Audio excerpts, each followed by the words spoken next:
ba ang Australian-inspired na farm na ito? Isa ito sa napakaganda at napakalawak na farm dito sa Lipa, Batangas. 2 years ago ay binisita ito ng SLBN team at ngayon kami babalik dahil pakita namin ay meron daw itong bagong facilities dito mismo sa loob ng farm. Tara, samahan niyo akong libutin at silipin kung ano na nga ba ang meron dito sa napaka-cool na farm dito sa Batangas. Ang Cool Summer Farm na pagmamay-ari ni Mr. Joseph Deheco.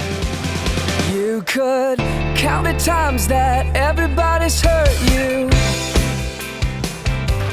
18 hectares ang laki ng Cool Summer Farm. Maganda din ang location nito dahil tanaw mo mula sa farm ang Mount Malarayat na talaga namang mapapawaw ka sa scenery na iyong makikita. Pati sa stables ay napaka-elegante ng design. Isang senyales na maalaga at mapagmahal sa kabayo si Sir Joseph. At saktong-sakto ang klima dito para sa mga pangarerang kabayo. Meron ng 90 horses si Mr. Joseph dito sa farm. Kaya portion by portion ng pagpapaayos at pagpapadagdag ng mga facilities na makakatulong sa kanyang mga alagang kabayo. Kinamusta namin si Mr. Lando De Rojas na siyang nangangalaga sa farm.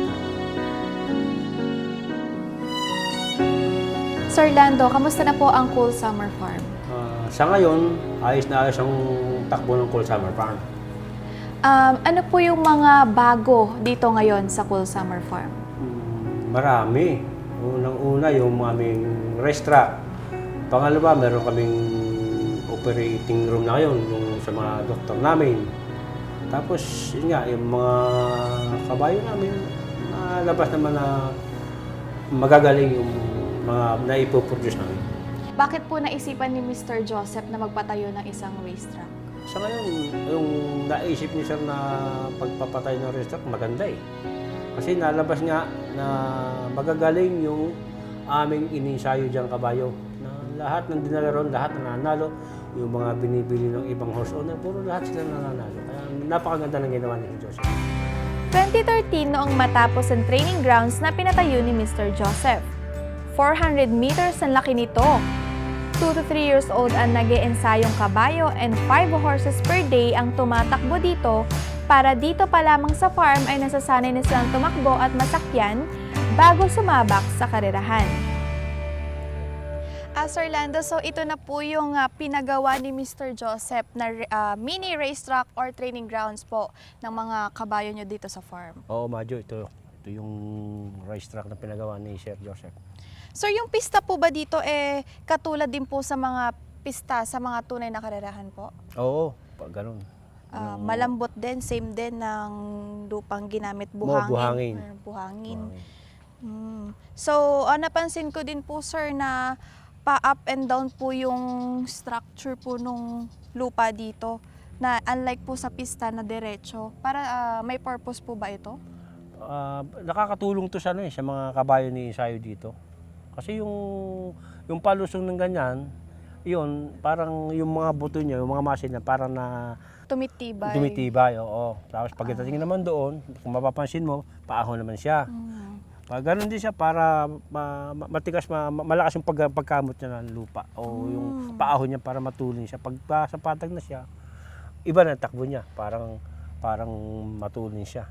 So talagang dito pa lang sa farm, masasanay na talagang sakyan ng mga kabayo dito bago ipunta sa mga totoong karerahan sa mga Carmona, example. Oo, dito pa lang marunong na silang sakyan.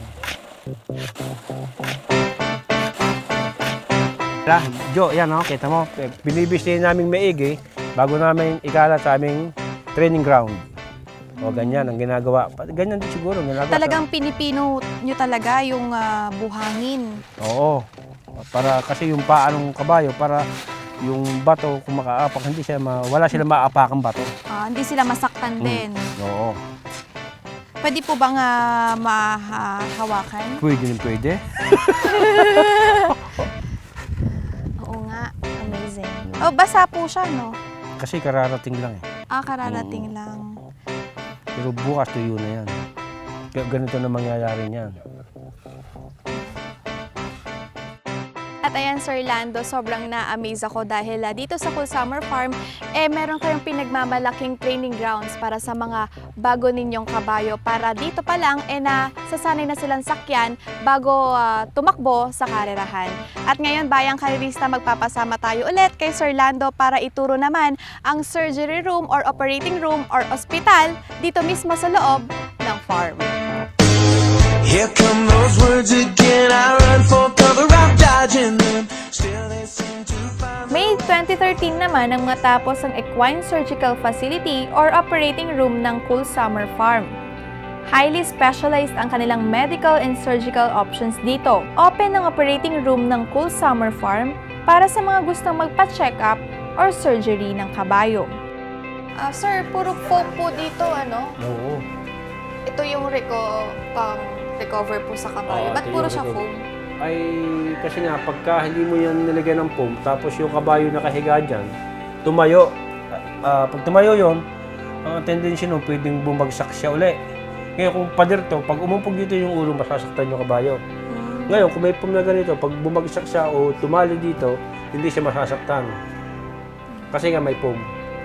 Sir, para saan tong mga to? Ito yung nilalagay nila sa oxygen to eh. Oxygen? Yun, no? Ito. Oo. Ito yung sa bunga ng kabayo. Yung parang yung Sinasalpak. Oo, sinasalpak. Kumbaga sa tao, sa gas, nilalagyan dito. Ito yung Oo. nakatagay. Ito. Oo. Kahoy. Oo. Pan... Nakasara na dito. Okay. Nasaan ba yung ano nito? Paglagay pa dito. Sir, ito ano po ito? Ayan, nalubo yun eh. Pagkain ni binuksan mo ito. Para parang indication na Oo, humihinga siya. humihinga siya. Okay. So ito Bayang Karirista para pag malaman kung pag inooperahan yung kabayo, yung tibok ng puso or yung hangin na ini-intake nila. May ine-x-ray din po ba kayo? May x-ray din po? Wala. Ito yung binabasa nila yung pagpasa nila yung sa x-ray. Nabaw na x-ray lagi dyan. Dito nila pinapasa para makita yung kung ano. Ay, oo. Yung para sa mga natural lang na ospital. Oo, para Pag makita kunya, nila kung nasaan yung tapat ng talagang magkakaroon. Sir, ito po. Ano po ito? Yan, binubuhat nitong chimblak na ito yung mga kabayo eh. Halimbawa, pinatulog doon, tulog na. Ngayon, bubuhatin ng kabayo papunta rito. Ano? Diba? Ngayon, ito naman, iaangat namin, yung apat na paa ng kabayo, at may panali doon. Tapos, iaangat yun. Pag nakaangat siguro ng mga ganyan, pwede na itulak, na pwedeng ihiga dyan sa foam, yun, papatakan namin papunta. Galing doon, papunta rito. Pagkatapos, pag naoperahan, galing dito, dadalhin naman doon. Okay. Kaya pala may lock siya Oo. doon. At ayan, Bayang Karirista, nakita na po natin ang loob ng surgery room or operating room dito sa Cool Summer Farm. Nakita po natin na kumpleto ang kanilang aparato para kung maooperahan man ang mga kabayo. At hindi lang yan ang sorpresa, Bayang Karirista. Bukod sa mini racetrack or training ground at operating room, meron din silang bagong biling kwadra at bagong biling lupa. Nako, silipin na po natin yan. Tara! Bumili din si Mr. Joseph ng bagong lupa na may laking 8 hectares para sa kanyang mga 2 years old and weanlings.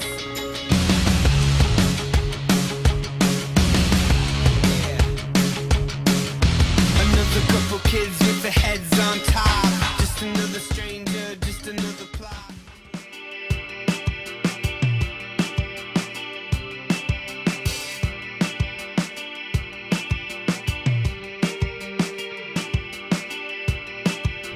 Ready na rin ang Cool Summer Farm para sa paparating na breeding season.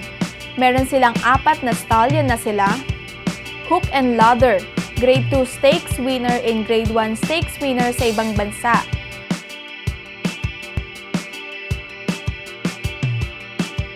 Fantastic Cat, anak siya ng top commercial stallion na si Storm Cat.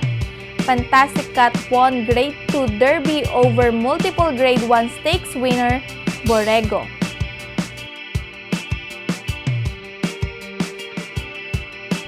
Ligate, Grade 3 stakes winning sprinter of $139,769 and top leading second crop share in Louisiana noong 2011.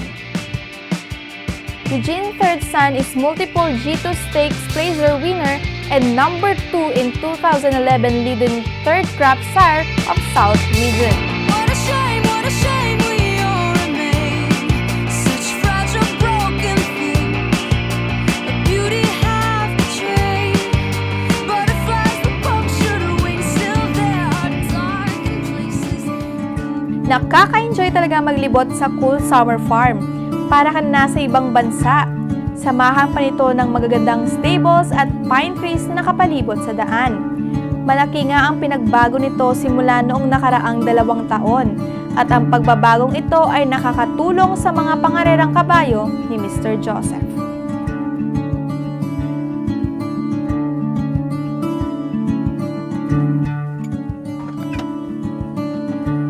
At dito na po nagtatapos ang pagbisita ng SLBN dito sa Cool Summer Farm at nakita nyo na po ang magaganda nilang facilities at abangan nyo po kami muli sa pagbisita sa iba-iba pang farm dito lang sa SLBN.